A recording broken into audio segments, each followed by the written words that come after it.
नमस्कार, स्वागत है आप सभी का हमारी खास पेशकश खबर हटकर में। मैं हूं रमा त्यागी। खबरों की भागदौड़ में कुछ ऐसी दिलचस्प, समाज को आईना दिखाने वाली खबरें और हम सबका मनोबल बढ़ाने वाली खबरें अक्सर छूट जाती हैं। इसीलिए हम ये खास कार्यक्रम लेकर आते हैं आपके लिए। तो चलिए तैयार हो जाइए अगले आधे घंटे तक लीक से हटकर कुछ ऐसी ही खबरें देखने के लिए। शुरुआत करते हैं हेडलाइंस के साथ। दृष्टि बाधित होने के बावजूद एसिड अटैक की सर्वाइवर छात्रा ने 10वीं में टॉप किया स्कूल। चंडीगढ़ के ब्लाइंड इंस्टीट्यूट की छात्रा ने 95% नंबर लाकर सभी को किया हैरान। आईएएस बनना है काफी का सपना।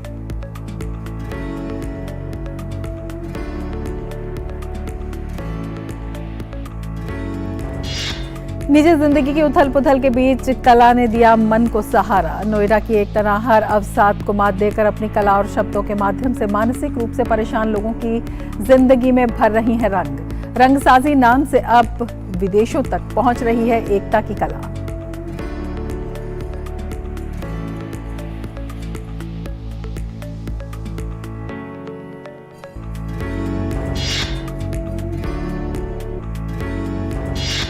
कश्मीर की कला और कलाकारों को बढ़ावा देने के लिए श्रीनगर में 2 दिवसीय अनूठी चित्रकला प्रदर्शनी का आयोजन। प्रदर्शनी के दौरान युवा पीढ़ी को भी पेशेवर कला के बारे में सीखने का मिला मौका। बड़ी संख्या में छात्र और पर्यटक प्रदर्शनी देखने के लिए पहुंचे।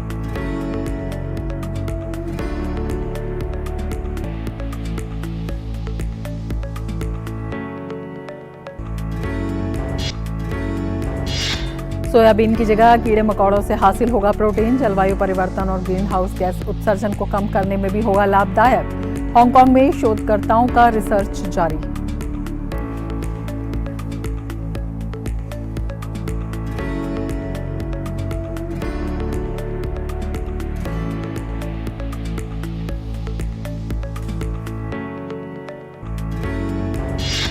लावारिस लाशों की कहानी पर आधारित ओमकार कपूर की फिल्म लावारिस का ट्रेलर आया सामने। 26 मई को रिलीज होगी।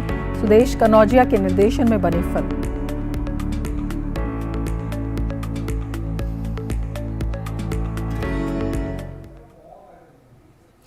देखते हैं खबरों को विस्तार से और वक्त है बदलती हुई तस्वीर देखने का।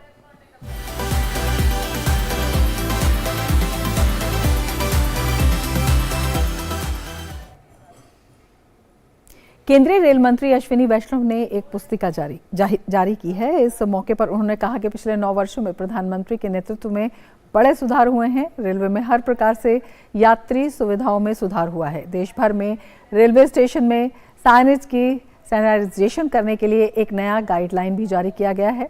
सभी रेलवे स्टेशन में और सहूलियत के साथ मॉडर्न साइनिंग बोर्ड लगाने की तैयारी की जा रही है, जिसमें यात्रियों को और सुविधा हो।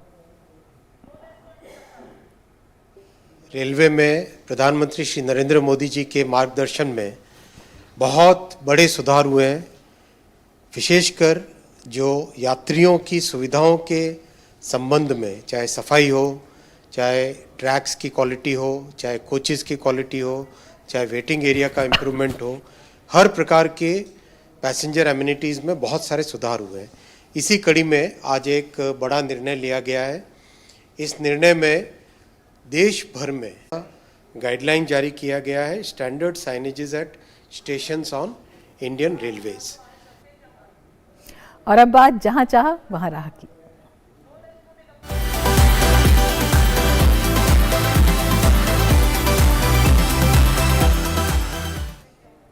अगर मुश्किलों से लड़ने का जज्बा हो तो कुछ भी असंभव नहीं। इसी बात को साबित किया है हरियाणा के हिसार की 15 वर्षीय काफी ने चंडीगढ़ के ब्लाइंड स्कूल में 10वीं क्लास में टॉप किया है। काफी एक एसिड सर्वाइवर हैं और जब वे महज 3 साल की थी तब उन पर तेजाब फेंका गया था। एसिड अटैक ने उनकी आंखें छीन ली। काफी ने हार नहीं मानी और अब 10वीं में स्कूल टॉप कर अपना और अपने परिवार का नाम रोशन किया। हरियाणा में हिसार के बुढ़ाना गांव की रहने वाली काफी सिर्फ 3 साल की थी जब 3 लोगों ने होली के दिन उसके चेहरे पर तेजाब डाल दिया। उस घटना से 3 साल की इस छोटी सी बच्ची की आंखें चली गईं। बस उस दिन से काफी पिता और मां की जिंदगी में मुश्किलों ने घर बना लिया। माता पिता बेटी को न्याय दिलाने के लिए एक तरफ कोर्ट के चक्कर लगा रहे थे तो दूसरी तरफ बेटी के इलाज के लिए हिसार से हैदराबाद तक के अस्पतालों की खाक छान रहे थे। 6 साल कोर्ट और अस्पतालों के चक्कर काटने में बीत गए। बहुत मुश्किलें आई। अब आखिरकार 12 साल बाद काफी और उसके परिवार की जिंदगी में रोशनी आई है। काफी चंडीगढ़ के ब्लाइंड इंस्टीट्यूट की स्टूडेंट है। उसने सीबीएसई बोर्ड एग्जाम के रिजल्ट में 10वीं में 95.2% नंबर लेकर इंस्टीट्यूट में टॉप किया है। काफी ने साबित कर दिया कि अगर मुश्किलों से लड़ने का जज्बा हो तो कुछ भी असंभव नहीं। सर मेरा रिजल्ट 95.2% आया है एंड स्कूल में मेरी फर्स्ट पोजीशन आई है। थोड़ा डिफिकल्ट होता है because you know very well normals के लिए बुक्स अवेलेबल होती हैं, सैम्पल पेपर्स एंड ऑल, लेकिन हाँ काफ़ी हेल्प मिली। टीचर से बहुत सपोर्ट किया एंड पेरेंट्स ने मेंटली बहुत सपोर्ट किया। इसके अलावा यूट्यूब एक बहुत अच्छा प्लेटफॉर्म मिल गया है हमें, जो बहुत हेल्प मिलती है उससे। एंड मैं मैक्सिमम 5 to 6 आवर्स स्टडीज करती थी। काफी के पिता पवन ने बेटी के इलाज के लिए सब कुछ बेच दिया। कई प्रयास किए लेकिन काफी की आंखों की रोशनी नहीं बच पाई। परिवार ने हार नहीं मानी। उसका एडमिशन चंडीगढ़ के ब्लाइंड इंस्टीट्यूट में करा दिया। फिर काफी ने कभी पीछे मुड़कर नहीं देखा। खूब मेहनत की। 5 से 6 घंटे रोज पढ़ाई की। स्कूल की टीचर्स और यूट्यूब ने इसमें उसकी काफी मदद की।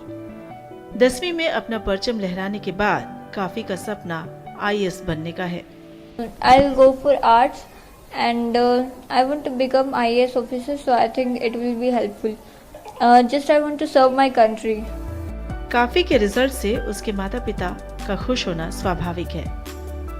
बच्ची की इस उपलब्धि पर वो खुद को गौरवान्वित महसूस करते हैं। सर मेरी जब 3 साल की बेटी थी, जब पड़ोसी ने एसिड डाल दिया था सर, मैंने बहुत मेरा 6 साल इलाज चला सर हॉस्पिटल में, सब दर्जन में हॉस्पिटल एम्स में हैदराबाद में सर।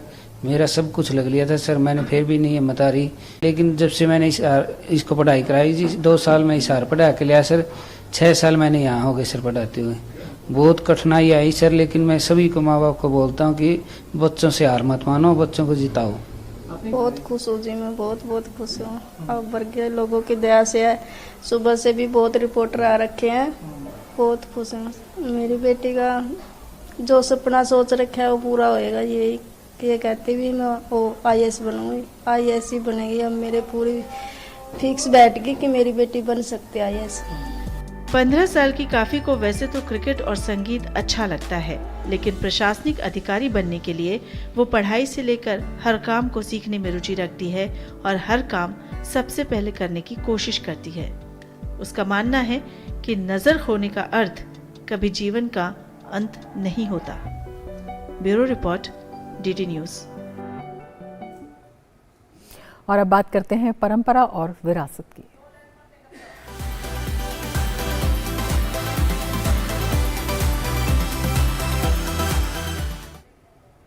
मानसिक सेहत हमारी संपूर्ण सेहत का बेहद ज़रूरी हिस्सा है। अगर मन अवसाद या तनाव से जूझ रहा हो तो उसका असर इंसान की निजी ज़िंदगी पर पड़ता है। आज हम आपको मिलवा रहे हैं एक ऐसी कलाकार से जिन्होंने तनाव और अवसाद से लड़ने के लिए रंगों का सहारा लिया। नोएडा की एक तनाहर अब अपनी कला और शब्दों के माध्यम से मानसिक रूप से परेशान लोगों की ज़िंदगी में भी रंग भर रही हैं। ख़ास बात यह है कि पूरा मई महीना मानसिक सेहत पर जागरूकता लाने के लिए समर्पित है। देखिए हमारे संवाददाता रजनी सेन की ये खास रिपोर्ट। कला और हुनर, इनके भीतर न केवल जीवन से जुड़ी कहानियां कहने की ताकत है, बल्कि कई बार ये अंधेरे मन में भी प्रेरणा के दीप जलाते हैं। ये एक तनाहर है, एक कलाकार, लेकिन कभी अवसाद और तनाव ने उनकी जिंदगी को दर्द से भर दिया था। निजी जिंदगी में आए तूफान ने एकता के मन को इतना तोड़ दिया था कि एक वक्त वे केवल अपने कमरे में बंद रहती थी और मन में कई बार आत्महत्या के विचार भी आते थे। बाहर आने का कोई रास्ता भी नहीं दिखता था। जब इनके आसपास उम्मीद का हर फूल मुरझाने लगा, तब अचानक एक दिन इनके एक दोस्त ने इन्हें रंगों से जुड़ने की सलाह दी। उसकी सलाह मानकर एकता ने कला का दामन थाम लिया। धीरे धीरे एकता की उदासी और अवसाद कम होने लगे। वे लकड़ियों के टुकड़ों पर जीवन से जुड़ी छोटी छोटी बातें और खुशियों के मंत्र लिखकर उन लोगों को भेजने लगी जो खुद किसी उदासी या परेशानी का सामना कर रहे थे। एकता ने अपने कुछ वीडियो सोशल मीडिया पर भी डाले और लोगों को वे बेहद पसंद आए। जल्द ही एकता के काम को लोगों की सराहना मिलने लगी और अब तो उनकी कला के चर्चे कनाडा तक पहुंच गए हैं। एकता को अपनी कला के लिए विदेशों से भी ऑर्डर मिल रहे हैं। चाहे चाय पर लिखी दिलचस्प बातें हो या जीवन दर्शन से जुड़ी सुंदर पंक्तियाँ, एकता लकड़ी के टुकड़ों पर उन्हें उकेरकर जिंदगी की सुंदर रंगोली सजा देती हैं। एकता मानती है कि मानसिक स्वास्थ्य पर आज भी हमारे देश में कम चर्चा होती है, लेकिन कला से जुड़ने के बाद उन्हें इस बात का पता चला कि मन में छिपे भावों का अभिव्यक्त होना बेहद जरूरी है। जब आप सक्सेस की सीढ़ियाँ चढ़ रहे होते हो और तब अगर आप डाउन होते हो ना, तो लोग आपका मजाक बनाते हैं और वो मजाक का डर अपने आप में इतनी बड़ी चीज़ है कि उससे बाहर निकलना कि लोग क्या कहेंगे, हम कितना भी बोल लें कि नहीं हमें फ़र्क नहीं पड़ता, बट फ़र्क पड़ता है। तो जब मेरी ज़िंदगी में रंग आए और मैंने ये रंगसाजी शुरू किया, तब धीरे धीरे करके मैं एक्चुअली में खुश होना शुरू हुई और मैंने खुश होने के बाद ही रियलाइज़ किया एक्चुअली कि मैं डिप्रेशन में थी। मनोवैज्ञानिक भी मानते हैं कि रंगों और कला में एक डूबते मन को सहारा देने की ताकत होती है। आर्ट जो है एक मीडियम बनता है, मीडियम ऑफ एक्सप्रेशन, चाहे वो परफॉर्मिंग आर्ट हो जैसे कि डांस, ड्रामा, मूवमेंट, थिएटर, या फिर वो क्रिएटिव आर्ट हो, ड्राइंग, स्केचिंग, पेंटिंग, कलरिंग। किसी भी फॉर्म में आर्ट हीलिंग होता है, थेरेप्यूटिक होता है, क्योंकि वो एक मीडियम ऑफ एक्सप्रेशन है। आर्ट थेरेपिस्ट अपने क्लाइंट को एनकरेज करता है to create some form of art and then talk about it, उसके बारे में वो बात करे। कुछ लोग जो बात नहीं भी कर पाते तब भी, क्योंकि आर्ट एक एक्सप्रेशन का मीडियम है, अपने आप में हीलिंग और थेरेप्यूटिक है। जब मैं पहली बार अपनी रंगसाजी के एग्जीबिशन में गई और जब उस एग्जीबिशन में बहुत डर था और जब मैं उनके बीच में जाके मैं खुश हुई एक्चुअली में, तब मुझे पता चला कि मैं सच में खुश हूँ, अंदर से खुश हूँ। मतलब आप खुद महसूस कर सकते हैं कि अगर आप अंदर से खुश हैं और बाहर दिखाने के लिए खुश है, तो उन दोनों के बीच का फर्क आप समझ सकते हैं। आज एकता न केवल अपनी कला से अपने और दूसरों के जीवन में उम्मीद के रंग भर रही हैं, बल्कि अपने शब्दों से भी जिंदगी की कहानियां बयां कर रही हैं। उनकी किताब महिलाओं से जुड़े मुद्दों को सामने लाती है। महिलाओं की मानसिक सेहत और घरेलू हिंसा, साथ ही महिला उत्पीड़न को भी उनकी कविताएं बयां करती हैं। एक बुद्धिजीवी ने औरतों की आत्महत्या पर उठाई थी ये बात कि औरत को आदमी नहीं, उसकी खुद की कमजोरी मारती है, और मैं मूर्ख नहीं समझा सकी उसे कि साहब औरतें मारी नहीं जाती, औरतें छली जाती हैं। एकता घर में कबाड़ से बने सामान को सुंदर कलाकृतियों में बदल देती हैं। उनके शब्दों और रंगों में अब उदासी की झलक नहीं है। वे मानती हैं कि कला से जुड़ने से उनका जीवन ही बदल गया है। किसी ने सच ही कहा है कि डूबते हुए को तिनके का सहारा होता है, और एकता की कला ने न केवल उनके जीवन को अवसाद की तरफ धकेल रहे दर्द से दूर किया, बल्कि आज उनकी कला कई और लोगों की जिंदगी में भी रंग भर रही है, उन्हें जीने का हुनर सिखा रही है। दिल्ली से रजनी सेन की रिपोर्ट।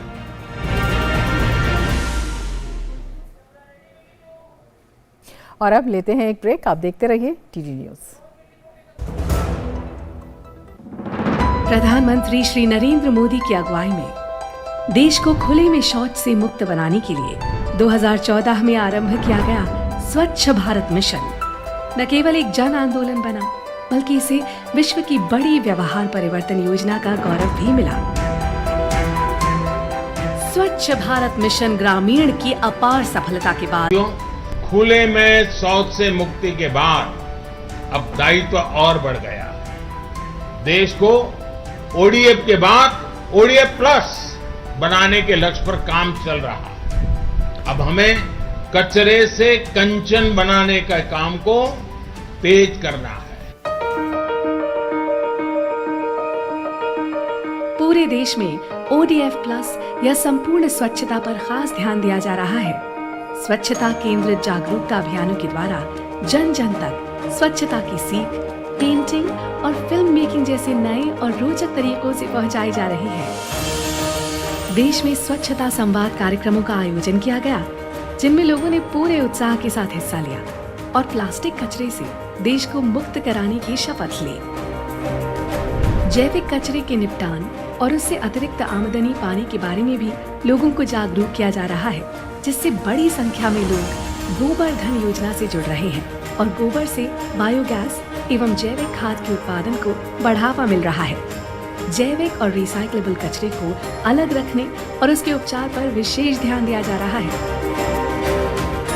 ग्रे वाटर प्रबंधन के अंतर्गत लाखों की संख्या में सोख्ता गड्ढों का निर्माण किया जा रहा है। इसके अलावा पुराने एक गड्ढे वाले शौचालयों को रेट्रोफिट करके 2 सोख्ता गड्ढों वाले शौचालयों में बदला जा रहा है और मल प्रबंधन पर भी विशेष ध्यान दिया जा रहा है। देश भर में लोगों का उत्साह और जन भागीदारी इस बात का प्रमाण है कि आत्मनिर्भरता का ये मॉडल लोगों तक पहुंच रहा है और हमारे गांव ODF से ODF प्लस की ओर अग्रसर हो रहे हैं। लेकिन देश को संपूर्ण स्वच्छ बनाने के इस अभियान को मंजिल तक पहुंचाने के लिए अभी हमें लंबा रास्ता तय करना है, जिसके लिए सभी देशवासी पूरे जज्बे से कोशिश कर रहे हैं। और इन्हीं कोशिशों के कारण आज हमारा देश स्वच्छता से स्वावलंबन की ओर अग्रसर है।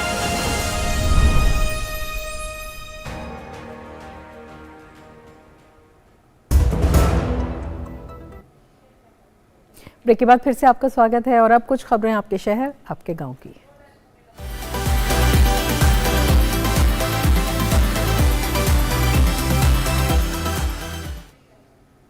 जम्मू कश्मीर की कला और संस्कृति को बढ़ावा देने के लिए श्रीनगर में 2 दिवसीय अनूठी चित्रकला प्रदर्शनी का आयोजन किया गया। प्रदर्शनी के दौरान युवा पीढ़ी को पेशेवर कला के बारे में सीखने का मौका मिला। इस 2 दिवसीय चित्रकला प्रदर्शनी को देखने के लिए बड़ी संख्या में छात्र और पर्यटक पहुंचे। सरकार ने कश्मीर की कला और कलाकारों को बढ़ावा देने के लिए 2 दिवसीय अनूठी चित्रकला प्रदर्शनी का आयोजन किया। 2 दिवसीय चित्रकला प्रदर्शनी का आयोजन घाटी के प्रसिद्ध कलाकारों के एक समूह द्वारा हस्तशिल्प कश्मीर विभाग के सहयोग से सरकारी कला एम्पोरियम श्रीनगर के कला विरासत भवन में किया गया, जिसका उद्देश्य घाटी के कलाकारों की कलाकृतियों को उजागर करना था। इन प्रदर्शनियों से जहां स्थानीय कलाकारों का मनोबल बढ़ रहा है, वहीं युवा पीढ़ी को भी पेशेवर कला के बारे में कुछ सीखने का मौका मिल रहा है। पहले तो मैं बहुत शुक्रगुजार हूँ आपकी कि आपने यहाँ कवर करने के लिए आप आए हैं। एक आर्टिस्ट जब कोई पेंटिंग बनाता है, at least I would talk about my self, कि मैं इस तरह नहीं बनाती कि मुझे लोगों को दिखाना है। I do it for my own satisfaction. लेकिन जब ऐसे आर्टिस्ट शोकेस होते हैं और नाम आगे आता है तो आर्टिस्ट के लिए बहुत अच्छा है। तरफ जहाँ भी कैमरा आप घुमाएं, मतलब there is a frame to capture.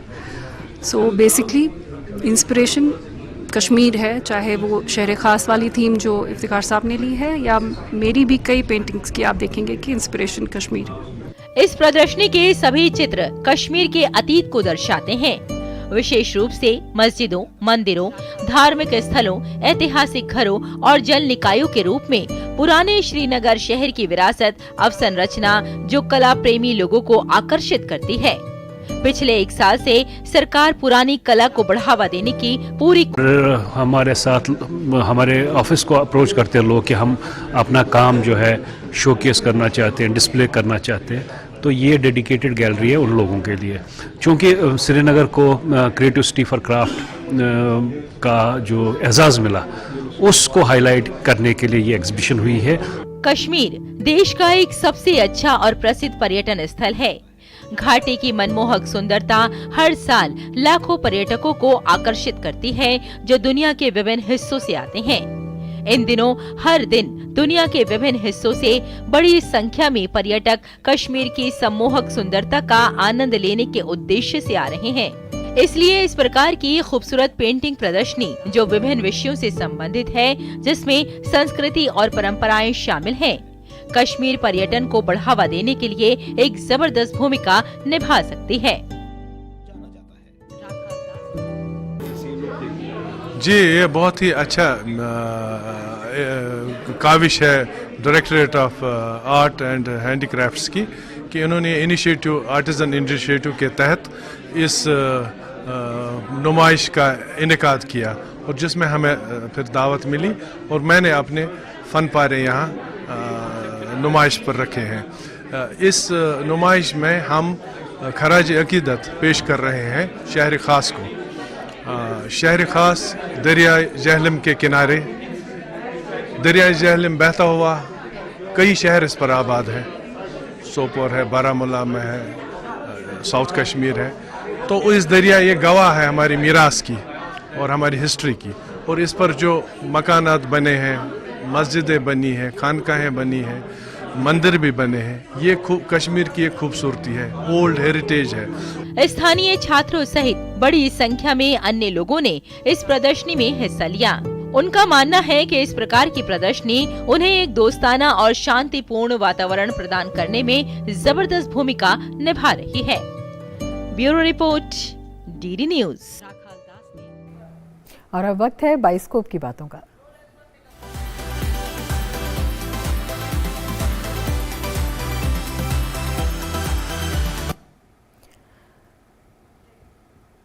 हम सभी ने फिल्मों में हीरो हीरोइन की कहानियों को देखा है या किसी इंसान की मेहनत और कामयाबी पर आधारित कहानियों को देखा है, पर अब एक ऐसी फिल्म आ रही है जो लावारिस लाशों के बारे में है।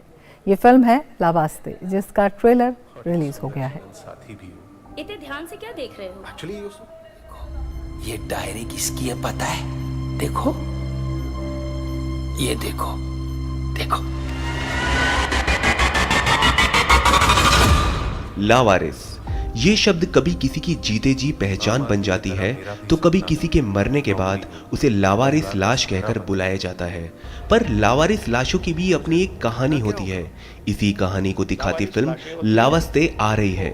इस फिल्म का ट्रेलर रिलीज हो गया है। ये एक बेहद ही सेंसिटिव फिल्म होने वाली है जो कि आपको जिंदगी को एक नए नजरिए से देखने पर मजबूर कर देगी। और बेटे होने के बावजूद भी उन माँ बाप के अंतिम। इस फिल्म में ओमकार कपूर मुख्य भूमिका निभा रहे हैं। फिल्म के ट्रेलर में दिखाया गया है ओमकार जो कि बीटेक पास हैं, पर उन्हें नौकरी के नाम पर लावारिस लाशों को उठाने का काम मिलता है, जिसे फिल्म के मेकर्स ने ये साफ कर दिया है कि ये कहानी किसी हीरो या हीरोइन की नहीं बल्कि उन लावारिस लाशों की है जिनका कोई नहीं होता। लावारिस लाशों की आप बीती। लावारिस लाशें जलाई है मैंने, मुझे भी कोई लावारिस समझकर चला दे। फिल्म का ट्रेलर काफी अलग है और दर्शकों को काफी ज्यादा पसंद आ रहा है। फैंस ट्रेलर के जरिए खुद को इस कहानी से जुड़ने से नहीं रोक पा रहे हैं।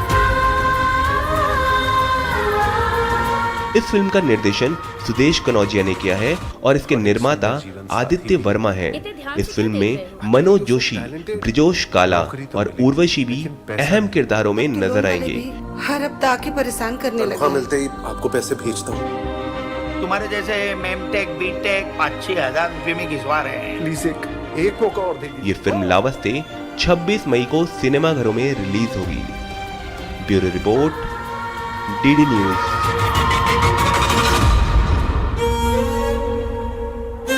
आजकल के बच्चे। इसके साथ ही खबर हटकर में फिलहाल इतना ही। नमस्कार।